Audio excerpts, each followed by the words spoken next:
Welcome to the Find Your Leadership Confidence podcast with Vicki Nedling. You are about to discover impactful lessons that help you grow as an individual, grow your confidence, and find the positive and good within you, so you powerfully and authentically become the best version of yourself. Be sure you visit our website at www.findyourleadershipconfidence.com. While you're there, subscribe to us via your favorite network. Now tune in, get ready, and enjoy the journey of emerging as a leader of exception in the 21st century. Welcome, everyone, to the Find Your Leadership Confidence podcast. I'm your host, Vicki Nedling, coming to you from Roswell, Georgia. The goal of this podcast is to bring topics and guests that will empower you to become that confident leader and take your business and your life to the next level. Today, I am very excited to have with me Merve Hokamp. And let me tell you about Merve. She is an ICF and an EMCC accredited executive and business coach with over 500 hours of coaching experience. She specializes in helping leaders grow their businesses, build high-performing teams, and advance their careers. With over a decade of experience in leadership positions at Google, Merve has a wealth of knowledge and expertise in business management and strategies or strategic leadership.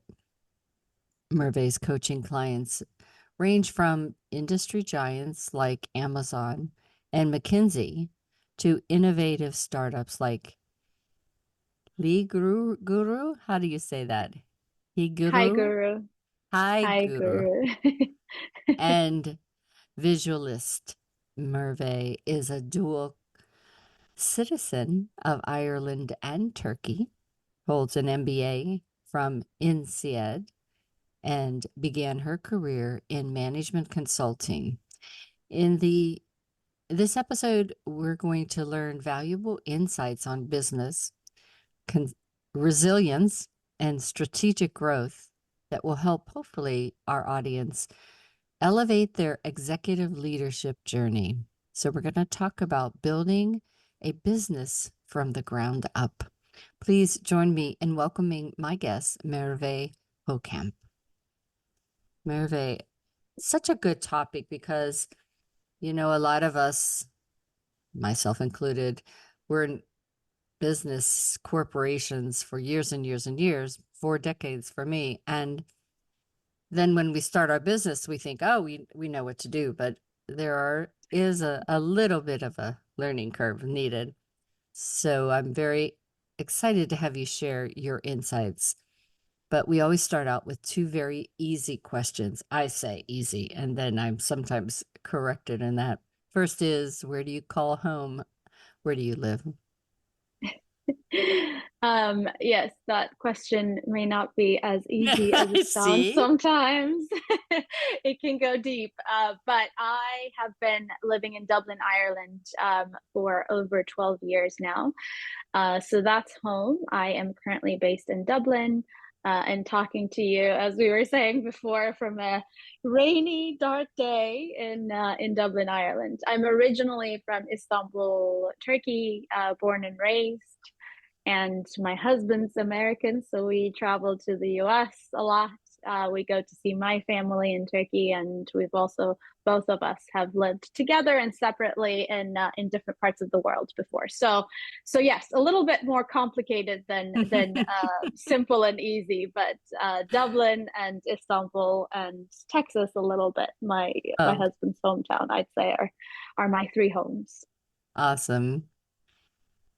So we gave kind of a little bit about your journey as it is currently, but I always like for you to share your backstory of, really what led you to do what you do today. What were some pivotal moments that you just knew that this was your mission, this was your passion, that you had to pursue helping people in this way?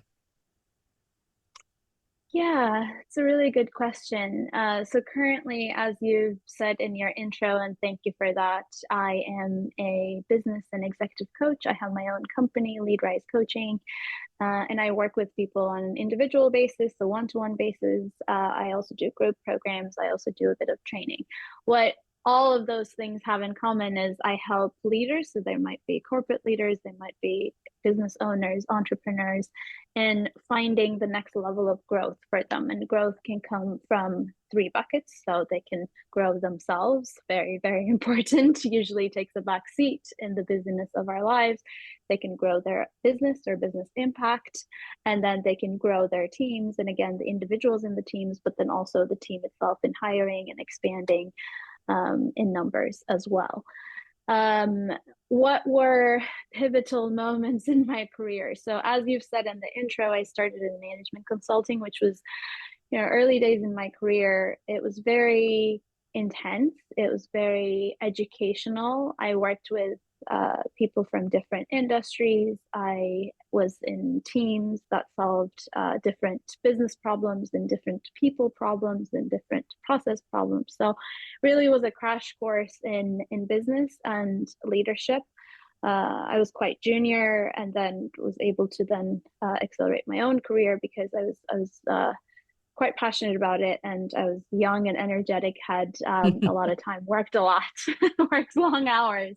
Yeah, I And then know at that some feeling. point, yes, at some point, I realized I do want to go back to school to get an MBA. So again, get more of that theory, and a global MBA program also gives you that diversity, the diverse network, and the experience. So that's what I did.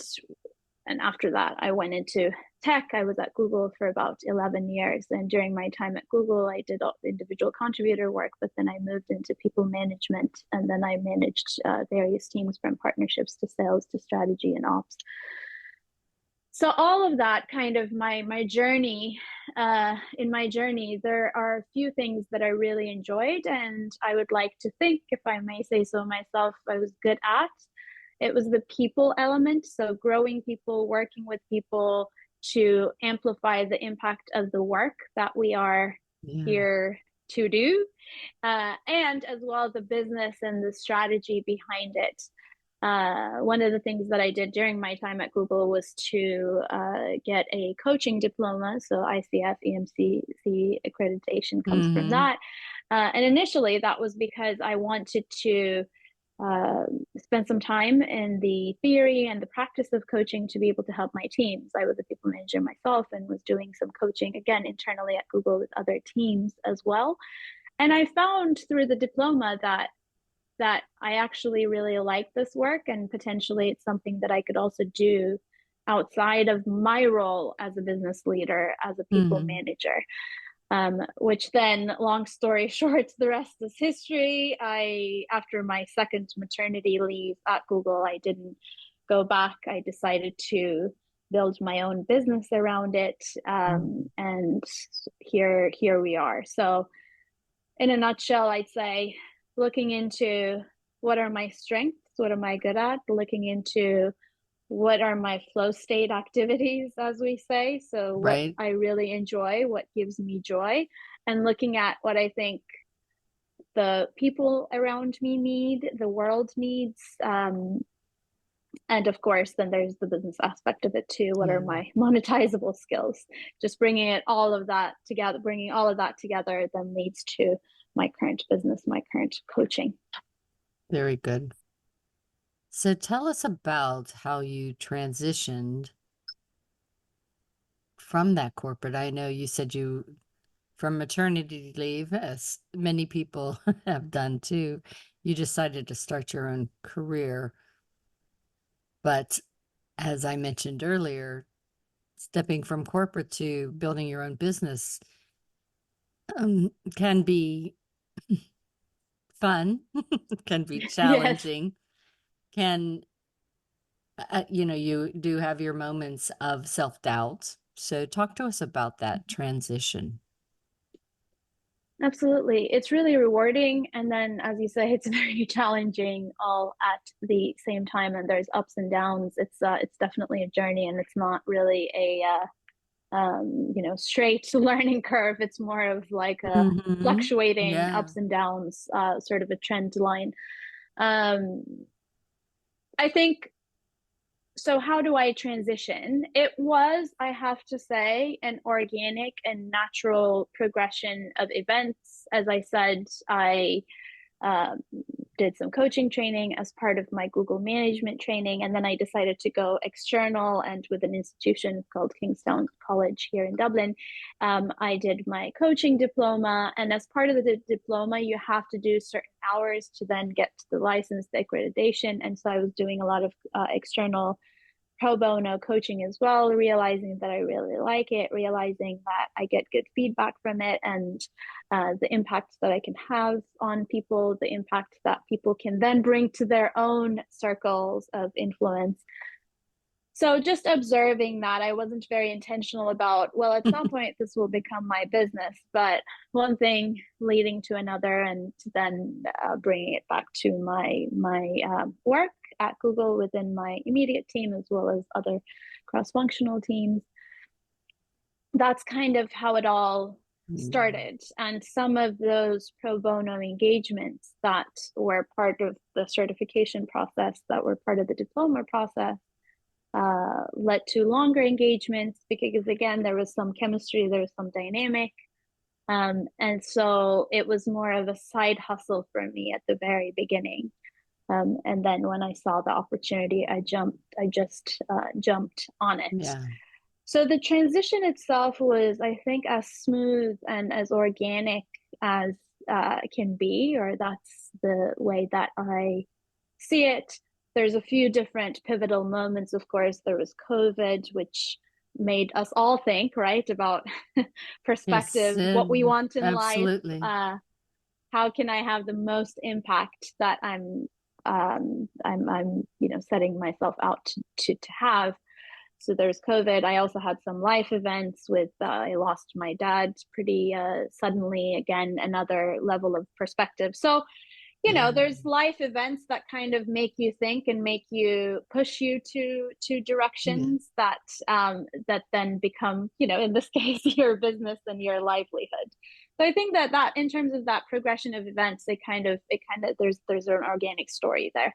In terms of how it all worked out and what are some challenges, I think, as you've said in the intro, and as I've said, I have business training, I have experience myself in leadership.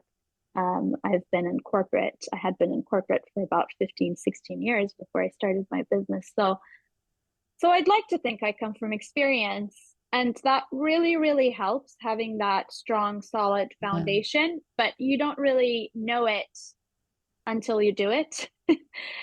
There's so much that you can get from theory, from transferable skills, from books, from envisioning. You really, I think there's a lot that you learn on the go. And as you've said, there's a bit of a learning curve. I'd say that it's pretty steep. So resilience becomes really important. Belief becomes really important. I always say to my startup founders that I work with, and business owners, that I have this formula of ABC plus an optional D, which is A is for authenticity. You have to be authentic. You have to be yourself. B is belief. You have to believe in the cause, in your why, in your purpose. C is consistency. There are days when I wake up and I say, oh, I don't know about this, or something, doesn't go according to plan, or I don't get as much traction with something that I really thought that I would get the traction with. Business isn't going great, or I just don't feel great, for instance. But then I show up, I'm consistent. I need to be there. I need to I need to continue. So consistency is important. And then the optional D is discipline. I think makes you freer. So I try to stick to that. And that's kind of how I, continue to motivate myself and continue to lean into the rewards as opposed to some of the downsides or challenges. So in that journey, and I didn't hear, so I don't know if this is accurate, but it doesn't sound like you sought out any other coaches. And as a coach now, what did you not get that you know that you need to give to your clients? Yeah, I think that's a good shout. I actually did and should must give credit for my own coaches. I try to practice what I preach, of course. That I still have a couple of coaches that I work with. I also have a couple of peers who I work with. You know, I go to them for coaching. They sometimes come to me for coaching, because I think it's something that you need maybe, or that you can lean on other people to be your thinking partner. So I think, going back to your question, during my journey, I actually had coaches that had huge impact on me in terms of figuring out what it is that I want to do, in terms of seeing the potential that maybe I had that I wasn't really realizing, in terms of keeping me accountable, keeping me honest, pushing me to do more, you know, sometimes reminding me or challenging me on my limiting beliefs, or on certain blockers that I was hesitant to come out of. So they've really helped me. And again, my coaches that I have a business coach, for example, who I was meeting with actually earlier today. And I was saying, that's just, we were talking about a certain thing. And I was saying, that strategy doesn't work for me. I've tried it before, but then, you know, she said, okay, well, will we break it down? And we broke it down. And actually it didn't work for me, in quotes, because I didn't really give it my all. And so then I actually realized that that it would have worked for me, and going forward might work for me. And then I have certain actions that I'm going to do, and she's going to keep me accountable. So I think we all have limiting beliefs. We all have we all have distractions. We all have moments of doubt, and having a coach as your thinking partner, as your accountability partner, really really helps with that. And I think a key thing about having a coach like yourself is that you have that past experience. You know, for me to go back to my counterparts, my peers at the corporations, they hadn't walked in this walk. They don't live this life. And so their advice, while it may be right for what they do in that situation, it isn't perhaps right for an entrepreneur. And so that's where I think the real value in having a coach like yourself or myself is that we're living this. We've had the trials and errors. And so we can share that, you know, not to say that the individual that you're working with isn't going to benefit from having some of those trials and errors, those little sometimes failures, but it's at least to know that you can get to the other side, right? Yeah, 100%. I 100% agree. And actually, it accelerates, I think, the growth. As I was saying, even from the receiving side, for instance, from my business coach, she did it before me. So she can say certain things, she can bring in perspective, she can challenge certain beliefs. She can give me that bit of a nudge or a push, so that I actually get there a little bit faster than I would otherwise. I think I would still get there, but it just wouldn't be maybe as fast or as intentional. So having somebody on your side, cheering you on, sponsoring you, keeping you accountable, and providing perspective, and that, what I say sometimes, the coach sultant approach, right? Because you're a coach, you're asking them questions, but you're also giving them a bit of consultancy as to what it might look like, or sharing your own experience, really amplifies that the impact, and accelerates your speech, really. Wow.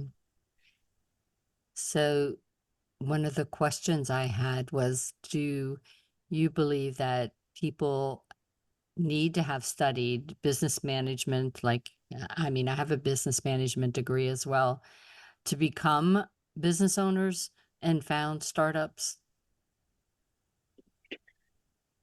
It's a good question. And I do get asked this a lot.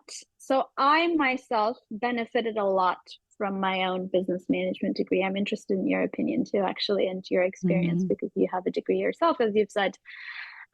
So I have benefited a lot from that. I have benefited a lot from the theory itself. I've also benefited a lot from the network, from the focus of that 1 year. I did a 1 year program, 1 year where we're talking about business challenges, business management, business strategy, etc., leadership. So I do think that it is immensely helpful to have hands-on experience as well as a bit of theory. But no, it doesn't have to come from an MBA. It doesn't have to come from a degree. I think it can come from books. It can come from programs. It can come from, the content that you consume. Podcasts, for example, are great, right? So I do think that it's not just maybe what we might call winging it. I think intentionality. I think, again, having outside influence and outside perspectives, I think are very, very important. Does it have to come from a business degree? Does it have to come from an MBA? Not necessarily. So I don't have an MBA. I just have a BA, but I didn't get my bachelor's of business administration until I was 50 years old. And what I found is that it was easy to get a 4.0 in that 4 years because I lived all of the things that they were teaching. I had been in business all those years, 40 years. And I knew that what the theory they were teaching was accurate, or, if they had some that strayed away, I could be that person to say, well, actually. And so I think if you're a young person that's trying to do a startup, it might help because you don't have the practical business experience, failures and successes. But for somebody that's thinking of this as a second career, I don't know that it would be that much more helpful. Maybe understanding the lingo and things like that. And what to expect from the different cycles. But I think it really is an individual. And as a coach, that's what I would look at is what has your experience been? And as you never know that. Like when I went there, I thought I was the dumbest person in the room type of thing. And then it was like, oh, wait, I do know stuff. So it was very of course, because eye-opening. you have the experience. Yeah. And it really boosted my confidence tremendously and changed the trajectory of my career because the last 10 years of being in corporate where I no longer was trying to prove myself. I knew what I knew and I just led from my gut and it made a huge difference. Yeah, it's fascinating. It's interesting. One of my startup founders, one of my coaches, she's a startup founder, was fantasizing the other day and saying, because she has business education. It is an MBA, but I think she did it right after her BA, or maybe there may have been maybe a couple of years in between, but she was in corporate and then she did the MBA. And then now, 20 years later, she was saying, you know what, I wish I did my MBA right now, or I wish I could go back to it because I can really process all of that now and bring in my experience and then put the theory on top, or the discussions, the classroom discussion. That's kind of how you extract value. So I think, people do it differently and through different mediums, but I completely agree with what you're saying is I think you need both, right? You need hands-on experience because theory, you can just read up on it, but it's not the same unless you actually do it. And then you need a bit of maybe the lingo or the thought leadership behind it, I think is helpful. Just having those experiences, I used to hire folks, and they would just go 4 years of college and then go get their master's. And that was kind of the way the colleges were pushing it. But it was, and then they wanted to be a manager. You know, they get out of college and they have no experience of work at all, but they have a master's and they want to be the leader. And it's really tough, you know, because there are people pieces of that the work experience can help you deal with a little bit better. And so it's an interesting thing, another podcast discussion for sure. So Yeah. I'd like to ask you to share a little bit of maybe some of the mistakes that startups make, that if you could highlight just a couple of them, that maybe that would make their lives a little easier if they knew that this was something they could avoid or at least know how to react to. Yeah, I think, well, I actually led a group session around this, and we will call it a mistake. Maybe sometimes we can call it a tendency. I think it's always a balancing act, but it's the paradox of spend to grow versus grow to spend. Oh yeah. And if you get stuck in one, really take it too far, then it can become a mistake or a blocker, right? If you're spending too much, then at some point, maybe you don't really have a runway, you have exhausted all of your resources. Now you can't grow because you're about to go bankrupt, basically. Versus the other way around, if you're saying, you know what, I really need to grow my business, I need to be able to have the cash flow to be able to then spend on marketing, on product development, whatever it might be, then you might then get in the cycle of always try to perfect what you are working on before you feel you're ready to spend a little bit. Sometimes you really do need to spend and put in the resources to be able to grow. So I think that's the first paradox slash, maybe common mistake that the startup founders do. I think the other thing is we all do it, don't we? Shiny object syndrome is what I call it. Yes. Sometimes, because there's just, especially if you're your own boss, right? There is incredible freedom. There's so much inspiration around the world. If you're motivated, if you are aligned to your purpose, like you are yourself, like I am, like some of my startup founders are, then we just want to do all the things. And we want to do them all today or even yesterday. And then you can get distracted, or you can just leave lots of things incomplete because there's just too many of them. I think focus then becomes really, really important. Maybe a third one, I think that I might say, and we kind of talked about it in a different context earlier, is that belief maybe, and not showing up, not being consistent, because it is so hard, especially if you're a startup founder. It's so hard, but I think people need to believe in their mission. They need to believe in the product that they're developing. People need to believe in the cause that they're going after. So that means then that you need to be consistent, and you need to remind yourself that you're playing the long game. But of course, it's really hard to do. So I think it's a constant battle. Yeah. I think in that regard, I always tell people that that's why it's so important to celebrate the small wins, the insignificance, not even small wins only in business, but small wins. Like I got up today and I got through my calendar, or, my emails, and I was able to have a great call or something.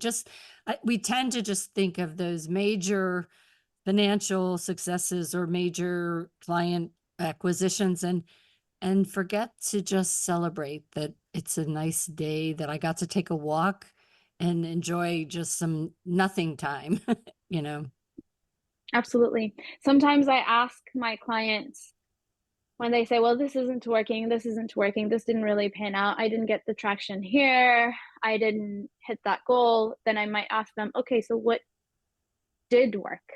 What kind of traction did you get? What early indication of success do you have? Because sometimes, yeah, maybe you didn't go viral, maybe you didn't hit that hockey stick growth, but you get good feedback on the product that you developed, because these are people who will be your long-term customers. So it's good indication.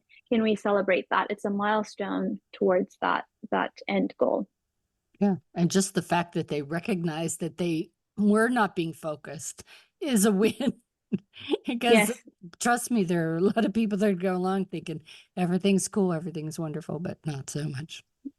Yeah, absolutely. So there are certain qualities that a successful leader may possess. What are what are some of the key factors, if you will, to success in your opinion? I think the first one, I think, is maybe this philosophy of done is better than perfect. I think, perfectionism is overrated, especially in today's world. I think, we need to get our products out there. We need to get our services out there. I think, launch and iterate. So just having that attitude towards, okay, this is pretty good, I will put it out there, I'll be proud of it, and then I'll get the feedback, I will iterate, I will build on that. So that, I think, is really important. I would say secondly, we say people, process, results. So people is really important, is a really important factor. And you don't necessarily have to be a people person, as they might say, but having that understanding of empowerment, because we can't do it alone. So if you're a good leader, or do it all, exactly. So I think a good team around you and being able to empower them. Are you going to delegate to them? Are you going to teach them stuff? Are you going to train them? Are you going to leverage their strengths? Are you going to hire people or surround yourself with people who can do things that you can't do yourself? So it depends on the context, depends on the scenario, depends on what it is that you're looking for, but being able to surround yourself with people who will mentor you, sponsor you, champion you, advocate for you, help you build stuff, people who will be able to work for you, people who will be able to support you. So I think that people element is really important. Being process focused, especially, again, if you own your own business, it's really hard because there are no deadlines, if you really think about it, other than deadlines that are self-imposed. Unless maybe, you have investors on your board who are pushing you, of course, can be sometimes positive, sometimes not so positive pressure, but being kind of that self-starter and having processes in place to be able to plan, to be able to review, to be able to celebrate those wins, for example, as you say, and to be able to iterate and tweak, change direction if need be. And then being results focused. So always thinking about, what's the end game here? What's the end goal here? Do I want to do 5 things or 10 things, and what are those things? What are my metrics, and how am I measuring them, and what am I doing towards my growth, my business growth? I think I would say are some of the qualities. I could go on and on, but I'll stop there. I think those are the top 4. Fantastic. Awesome. Well, time has flown by. I think you and I could chat for hours and hours on this on this topic and others. But it is time for me to share your contact information. So those that are just listening, that information is going to be on my YouTube channel, Vicki Nettling. So please subscribe if you haven't done so, as well as on my findyourleadershipconfidence.com. So as you see on the website, it is leadrisecoaching.com, as mentioned earlier, leadrisecoaching.com. On LinkedIn, it's her name, Merve Hokamp. That's MERVEHOKAMP.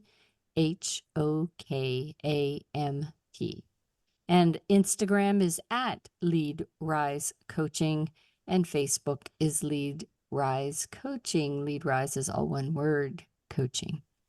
I'm going to turn it over to Merve. She's going to tell you some of the things you might find when you visit that website, any tools, resources, links that might help you, and also where she spends the most time on those social media platforms. So Merve, it's all yours.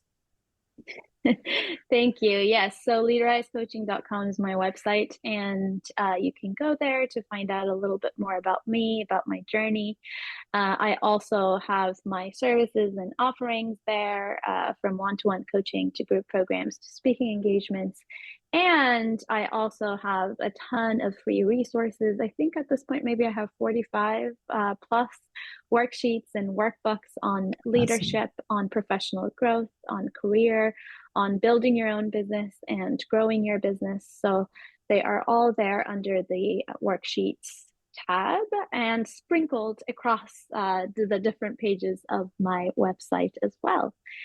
And in terms of where I spend the most time, is LinkedIn is my social media platform of choice. I post there daily during the week, and I also write a blog every week. So you can follow me if you would like for leadership insights and business management insights, as well as some strategic career tips.